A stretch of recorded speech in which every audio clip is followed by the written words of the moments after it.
എനിക്കിപ്പോ വരാൻ പറ്റത്തില്ല. ചേട്ടാ അത്ര വേണോ? വേണ്ട ചേട്ടാ ലാസ്റ്റ് പീസ് അതിന്റെ സ്മെല്ല് നോക്കേ. വേണ്ടെന്ന് പറഞ്ഞില്ലേ? ചേട്ടാ സ്മെല്ല് നോക്കി ഇഷ്ടപ്പെട്ട എടുത്താൽ മതി ചേട്ടാ. നിന്നോടൊക്കെ പറഞ്ഞാൽ മനസ്സിലാവത്തില്ലേ? 100 കൂടെ പ്രശ്നമുണ്ട്. അപ്പഴ അവന്റെ അത്ര വേറെ പണിയെടുത്ത് ജീവിക്കാൻ. സോറി ചേട്ടാ, എല്ലാവർക്കും ഓരോ സാഹചര്യം ഇല്ല ചേട്ടാ, സോറി. അല്ല ബ്രോ, അതിന് തന്നേക്ക്. സാധനം ഇറക്കാൻ കാശുണ്ടാ? എടാ ഞാൻ കാശ് ഇറക്കുമ്പോഴത്തേക്ക് നിനക്ക് വലിച്ചേറ്റാ അറിയാല്ലേ.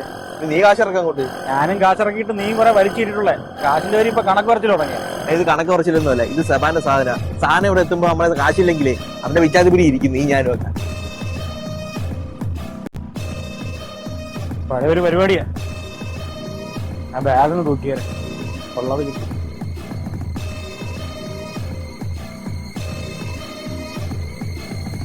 ഹലോ ചേട്ടാ. എടി അമ്മയുടെ ഓപ്പറേഷനുള്ള ഒരു 75 സെറ്റ് ആക്കിയിട്ടുണ്ട്. 25 മാമ നാളെ തരാതാ പറഞ്ഞത് കേട്ടാ. നീ ഒന്നും പേടിക്കണ്ട. ഹലോ എടി, നീ എന്താ മിണ്ടായിരിക്കുന്ന? ഹലോ ഹലോ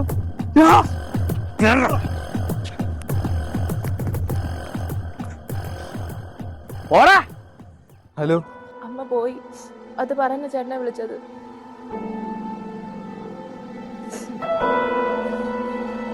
ഞാൻ 10,000 പ്രതീക്ഷ.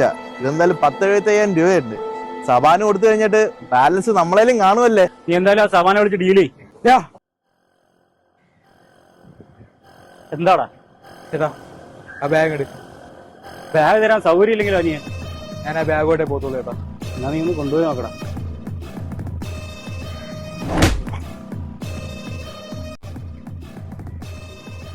നീ ആ ബാഗൊന്നുമില്ല, ഉള്ള തടിയും കൊണ്ട് വീട്ടിൽ പോവാൻ നോക്ക്. ഞാൻ ആ ബാഗോട്ടെ പോത്തോളൂ ചേട്ടാ. എന്നാ മാറാ പന്നി.